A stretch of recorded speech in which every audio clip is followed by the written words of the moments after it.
BBC Urdu کے programme سیربین میں خوش آمدید. ہمارے لندن اسٹوڈیو سے میں ہوں عالیہ نازکی.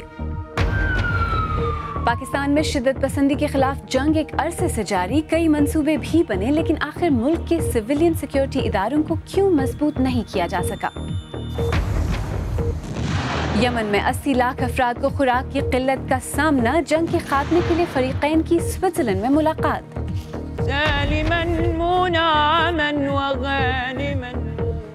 اور دیکھیے گا کہ فلسطینی فنکاروں کا گروپ انڈیا کیا پیغام لے کر آیا ہے. پشاور میں آرمی پبلک اسکول پر حملے کے بعد دہشت گردی کے خلاف نیشنل ایکشن پلان یا قومی لاہ عمل میں یہ فیصلہ کیا گیا تھا کہ ملک کے سویلین سیکیورٹی اداروں کو مضبوط بنایا جائے گا اور انہیں جدید ہتھیار، تربیت اور ٹیکنالوجی سے آراستہ کیا جائے گا. اس سلسلے میں غیر ملکی امداد سے محدود پیمانے پر کوشش تو ہوئی مگر حکومتی سطح پر کوئی خاص پیش رفت نظر نہیں آئی. اسی کی وجوہات کا جائزہ لیا ہے اسلام آباد میں ہمارے ساتھی احمد رضا نے. نوشہرہ کا ماڈل پولیس اسٹیشن، جہاں ملزمان سے تفتیشی عمل میں روایتی طریقوں کے بجائے اب ٹیکنالوجی سے مدد لی جاتی ہے.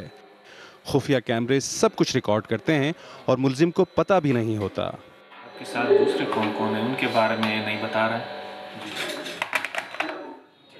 برطانیہ کی مالی مدد سے خیبر پختونخوا میں ایسے 7 ماڈل پولیس اسٹیشن بنائے گئے ہیں.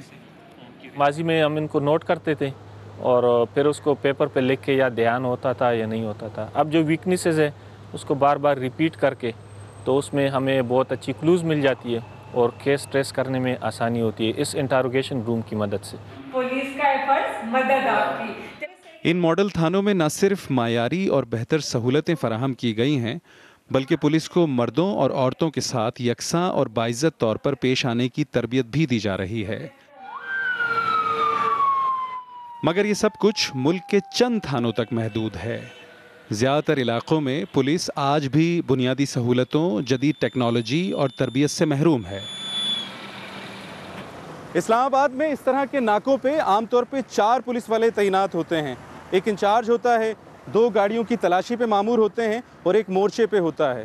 سردی ہو، گرمی ہو، بارش ہو، ان کے پاس نہ بیٹھنے کی جگہ ہوتی ہے، نہ سائبان ہوتا ہے، نہ بیت الخلاء ہے اور نہ ہی بم دھماکوں کو روکنے والے جیمرز. دہشت گردی کے خلاف نیشنل ایکشن پلان میں سویلین سیکیورٹی اداروں کو مضبوط بنانے کا عزم بھی شامل تھا مگر سال بھر میں اس پر کوئی خاص پیش رفت نہیں ہو سکی. پولیس کی جو کوانٹیٹیو اور کوالیٹیٹیو انیڈیکویسیز ہیں، ڈیفیشنسیز جو اس کے ہیں وہ دور کی جاتی. چلیں اس طرف ابتدائی ہو جاتی.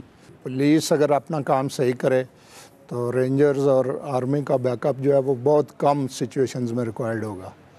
ابھی یہ ہے کہ ہم نے ان کو روٹین میں ان کو لے آئے ہیں اور یہ پولیس والے پیچھے ہو گئے ہیں. پاکستان کی اندرونی سیکیورٹی میں فوج کا فٹ پرنٹ ہمیشہ سے طاقتور رہا ہے مگر کئی تجزیہ کاروں کے بقول سویلین سیکیورٹی اداروں کے کمزور ہونے کی بڑی وجہ سیاسی عزم کی کمی ہے جس کا مظاہرہ منتخب حکومت ہی کر سکتی ہے. احمد رضا، BBC نیوز، اسلام آباد. اس سے پہلے کہ ہم پولیس کے لیے سہولتوں کی کمی اور نیشنل ایکشن پلان میں پولیس کے بارے میں جو ذکر کیا گیا ہے اس پر بات کریں، آئیے پہلے یہ دیکھتے ہیں کہ ملک میں پولیس ہے کتنی. نیشنل پولیس بیورو کے مطابق پاکستان اور اس کے زیر انتظام کشمیر اور گلگت بلتستان میں پولیس کی کل تعداد 4,25,000 ہے. ملک میں اوسطاً 450 شہریوں کے لیے ایک پولیس اہلکار ہوتا ہے جبکہ اقوام متحدہ کے معیار کے مطابق ہر 350 شہریوں کے لیے ایک پولیس اہلکار ہونا چاہیے. اور اسی بارے میں مزید بات کرنے کے لیے اس وقت اسلام آباد اسٹوڈیو سے ہمارے ساتھ براہ راست موجود ہیں مسلم لیگ نون کے سینیٹر اور دفاعی پیداوار پر سینٹ کی قائمہ کمیٹی کے chairman retired lieutenant general Abdul Qayyum. General صاحب، سیربین میں خوش آمدید. پاکستان میں آج بھی فوج اور جو اس کے ادارے ہیں وہی ملک کے اندر جو امن کی صورتحال ہے اس کی ذمہ داری انہوں نے ہی سنبھالی ہوئی ہے جبکہ کام یہ پولیس کا ہے. ایسا کیوں؟ دیکھیں، بات یہ ہے کہ پاکستان جن حالات سے دوچار ہے وہ غیر معمولی حالات ہیں. یہ ایک جنگ ہے لگی ہوئی، ایک گوریلا وار ہے جو کہ سول پولیس کے بس کی بات نہیں تھی۔ یہ بات تو بالکل ٹھیک ہے کہ ملک کے اندر جو کچھ کرنا ہے وہ پولیس کو ہی ایفیکٹولی کرنا چاہیے، لیکن یہ جو گوریلا وارفیئر ہے جس کے اوپر یہ آرمڈ فورسز کے مقابلے میں آگے اور GHQ تک حملے کر رہے ہیں اور ہمارے ایئرپورٹس کے اوپر حملے کر رہے ہیں، ان کو ٹیکل کرنا نہ تو پولیس کا صرف کام تھا اور نہ ہی صرف سیکنڈ لائن فورسز پہ چھوڑی جا سکتی تھی۔ دیٹ از دی ریزن کہ آرمڈ فورسز کو بھی انوالو ہونا پڑا، لیکن خدا کا کرم ہے 1 سال گزر گیا ہے اور اس کے ریزلٹس بیٹر آئے ہیں جو کہ ویزیبل ہیں، کراچی کے اندر بھی، بلوچستان کے اندر بھی، اور خیبر پختونخوا اور فاٹا کے اندر بھی، اور اس کو اور بہتر کرنے کی ضرورت ہے۔ جی، لیکن جس طرح نیشنل ایکشن پلان بنایا گیا تھا جس میں کہا گیا تھا کہ جو سویلین ادارے ہیں انہیں زیادہ طاقت دی جائے گی، انہیں زیادہ فعال بنایا جائے گا، مکمل طور پر اس پر عمل تو نہیں ہو پایا نا؟ دیکھیں بات یہ ہے کہ اپنے طور کے اوپر جو کچھ کر سکتی تھی حکومت وہ کرتی رہی، اور اس کا پروف یہ ہے کہ اس کے ریزلٹس برآمد ہوئے اور تقریباً 70% ملیٹنسی پہ کنٹرول ہوا۔ آپ دیکھیں ملک کے سارے تھانوں کو ایک وقت میں نہیں کر سکتے، تھریٹ اورینٹڈ رسپانس آپ کو دینی ہوگی، اور دیٹ از دی ریزن کہ جو تھانے کنسرنڈ ہیں خیبر پختونخوا کے کچھ اور باقی کراچی کے اندر جو سچویشن ہے وہاں ان کو ایکوپ کیا گیا ہے، کیمرے ہیں، فورنزک لیبس کا ہے، انویسٹیگیشن کی بات ہو رہی ہے، اور اس کے ساتھ ساتھ اور بہت کچھ گنجائش ہے جو کرنے والی ہے وہ کیا جا رہا ہے۔ ایک تاثر یہ ملتا ہے کہ پولیس کبھی بھی ترجیح نہیں رہی حکومتوں کی، اور شاید آپ کی حکومت کی بھی نہیں ہے۔ پولیس کیا نہیں رہی؟ آپ نے کیا کہا؟ ترجیح نہیں رہی، ایک پرائیورٹی نہیں رہی۔ نہیں دیکھیں یہ بات ٹھیک ہے کہ جب سے پاکستان بنا اس وقت سے لے کے ابھی تک ہمارا جو یہ سول پولیس کی جو سروس ہے اس کے اوپر اس طرح کا دھیان نہیں دیا گیا جو دینا چاہیے تھا، لیکن ابھی میں آپ کو ایشور کرتا ہوں کہ پولیس کی ٹریننگ، اس کی ری آرگنائزیشن، آج بھی سارا دن ہم مختلف سیمینارز اور سٹڈیز کے اندر انوالو رہے یہی دیکھنے کے لیے کہ کرمنل انٹیلیجنس کو امپروو کیسے کرنا ہے، ملک کے اندر جسٹس سسٹم کی بنیادی پولیس سے پڑتی ہے، پولیس کو اتنا ایفیکٹو ہونا چاہیے کہ رینجرز کی ضرورت نہ پڑے۔ بہت شکریہ، اسلام آباد سے لیفٹیننٹ جنرل عبدالقیوم صاحب ہم سے بات کرنے کا بہت شکریہ۔ تھینک یو جی۔ آئیے اب دیگر اہم موضوعات پر ایک نظر ڈالتے ہیں۔ اقوام متحدہ کے اندازوں کے مطابق یمن میں اس وقت 80 لاکھ افراد کو خوراک کی اشد ضرورت ہے۔ یمن میں خانہ جنگی کے خاتمے کے لیے آج سوئٹزرلینڈ میں اقوام متحدہ کے حمایت یافتہ امن مذاکرات شروع ہو رہے ہیں۔ وہاں ایک خفیہ مقام پر سعودی عرب کی پشت پناہی والی جلا وطن یمنی حکومت اور حوثی باغیوں کے نمائندوں کے درمیان اجلاس طے پایا ہے۔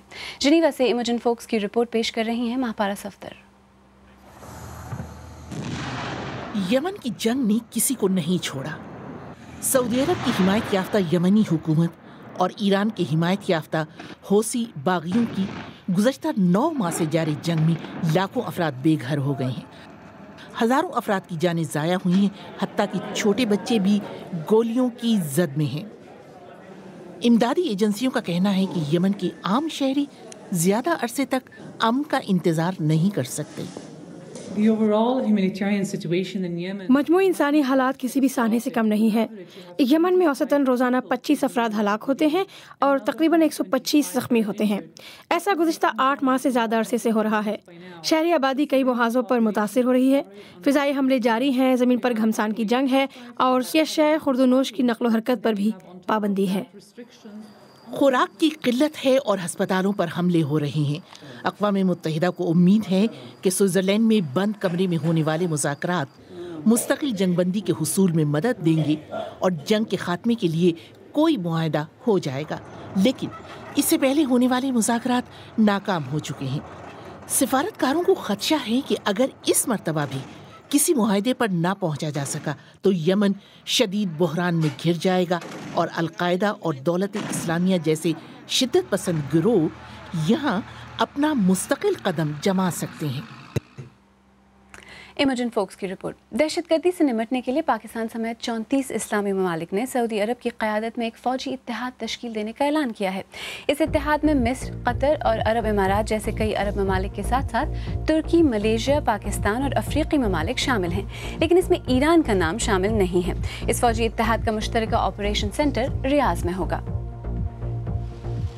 امریکی وزیر خارجہ جان کیری شام پر ممکنہ امن مذاکرات پر بات کرنے کے لیے اس وقت ماسکو میں ہیں۔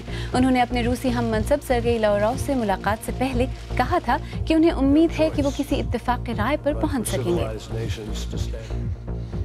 فلم سٹار وارز کے مداح ہالی ووڈ میں اس کا تاریخی پریمیئر دیکھنے کے لیے اکٹھے ہوئے۔ Star Wars episode 7 the force awakens کو دیکھنے کے لیے 4000 مہمانوں کو مدعو کیا گیا تھا، جن میں اسٹارم ٹروپرز کا اسکواڈرن بھی شامل تھا۔ ابھی اس کے پلاٹ کو کل صبح تک کے لیے خفیہ رکھا گیا ہے۔ اور قزاقستان کے لانچ پیڈ سے برطانیہ کے خلاباز ٹم پیک کو لے کر سوئز خلائی جہاز بین الاقوامی خلائی اسٹیشن کے لیے روانہ ہو گیا ہے۔ سابق برطانوی پائلٹ سرکاری طور پر برطانیہ کے پہلے خلاباز ہیں جو خلائی اسٹیشن میں 6 ماہ گزاریں۔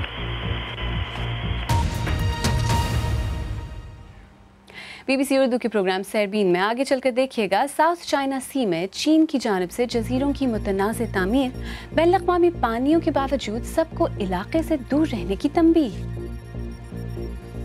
اور ملے گا فلسطینی فنکاروں سے جو تھیٹر کے ذریعے اپنی جدوجہد کے بارے میں بیداری پیدا کرنا چاہتے ہیں۔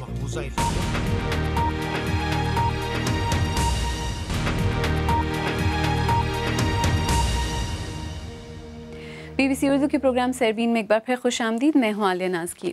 ساؤتھ چائنا سی تیزی سے بین الاقوامی کشیدگی کا مرکز بنتا جا رہا ہے۔ رواں سال چین نے علاقے میں اپنی طاقت دکھانے کے لیے کم از کم 7 مصنوعی جزائر تعمیر کیے ہیں۔ امریکہ اور اس کے اتحادیوں کا کہنا ہے کہ ان اقدامات سے علاقے کی سیکیورٹی کو خطرہ درپیش ہے۔ اب پہلی مرتبہ بی بی سی کی ایک ٹیم نے ایک سویلین جہاز میں ان میں سے ایک جزیرے کے پاس اڑنے کی کوشش کی، جس پر انہیں چینی بحریہ کی طرف سے سخت تنبیہ کی گئی۔ دیکھیے بی بی سی کے نامہ نگار روپرٹ ونگفیلڈ ہیز کی خصوصی رپورٹ پیش کر رہے ہیں ثقلین امام۔ فلپین کے جزیرے پیلاوا میں صبح ہونے کو ہے۔ ہم ایک ایسے سفر پر جانے کو ہیں جسے چینی حکومت نے روکنے کی کوشش کی ہے۔ فلپین کے ساحل سے بس 140 ناٹیکل میل دور ہمیں مسچف ریف دکھائی دی۔ اس سال قبل یہاں کچھ نہیں تھا، لیکن اب اسے دیکھیے۔ اس نئے جزیرے کو تعمیر کرنے کے لیے یہاں لاکھوں ٹن مٹی لائی گئی، لیکن جب ہم اس نئے جزیرے سے 12 میل دور تھے تو یہ پیغام ملا۔ مائی ریف کے شمال مغرب میں غیر ملکی فوجی جہاز ہم چینی بحریہ کی طرف سے بات کر رہے ہیں۔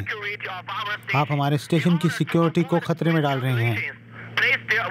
کسی قسم کی غلطی سے بچنے کے لیے برائے مہربانی اس علاقے سے دور رہیں اور فوری طور پر یہاں سے چلے جائیں۔ نیچے سمندر میں چینی بحریے کے 2 جہاز موجود تھے۔ ہمارا سویلین جہاز ہے جو بین الاقوامی پانی پر اڑ رہا تھا، لیکن ہمیں مسلسل دھمکیاں دی جا رہی ہیں۔ بحیرہ جنوبی چین میں جہازوں کی ایک بھیڑ نظر آتی ہے۔ نئے جزیرے پر ایک سیمنٹ کا پلانٹ دکھائی دے رہا ہے، اور پھر پہلی مرتبہ چین جو رن وے یہاں بنا رہا ہے اس کی پہلی واضح تصاویر۔ یہاں سے اڑنے والا چینی فائٹر جیٹ جہاز 9 منٹوں میں فلپین پہنچ سکتا ہے۔ اس سال چین نے بحیرہ جنوبی چین میں کم از کم 7 جزیرے اور 3 رن وے تعمیر کیے ہیں، ایک یہاں مسچف ریف میں اور سب سے بڑا فائری کراس میں۔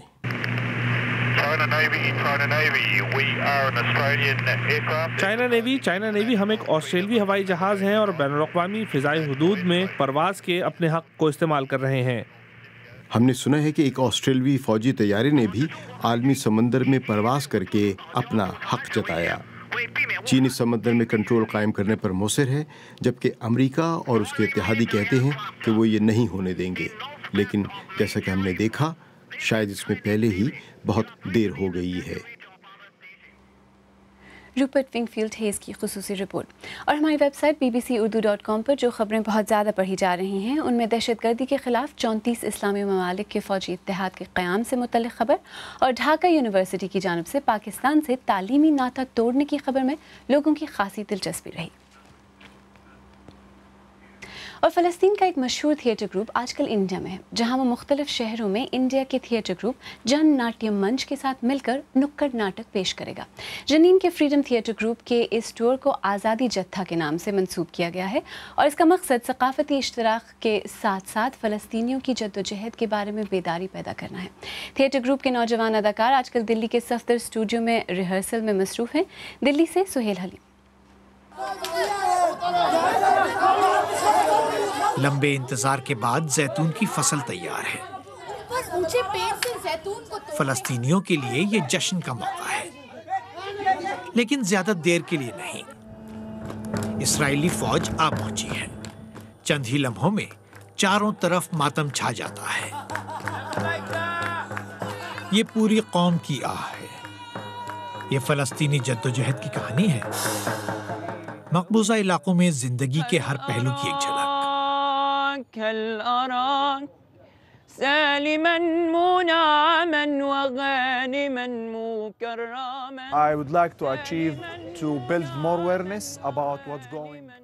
ہم فلسطینی جدوجہد کے بارے میں بیداری پیدا کرنا چاہتے ہیں۔ جب لوگ فلسطین کے بارے میں سوچتے ہیں تو ان کے ذہن میں ایک ہی تصویر ابھرتی ہے۔ ہم انہیں دوسرا پہلو بھی دکھانا چاہتے ہیں، سچی تصویر۔ ہمارے جھولے میں بہت سی کہانیاں ہیں جو ہم ہندوستانی ناظرین کے سامنے پیش کرنا چاہتے ہیں۔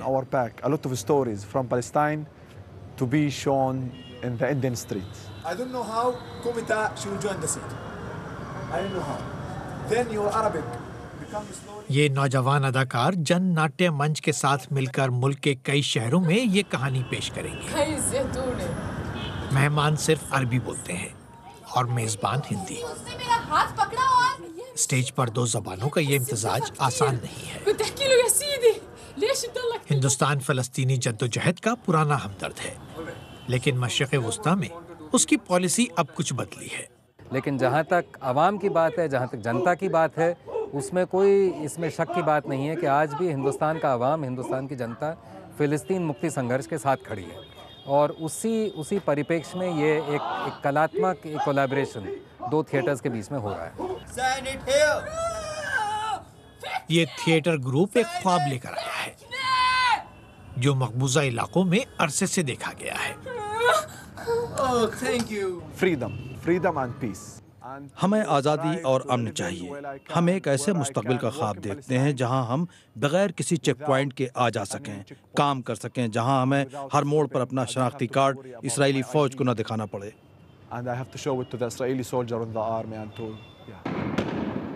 فلسطین کی یہ کہانی ابھی بکھری ہوئی ہے،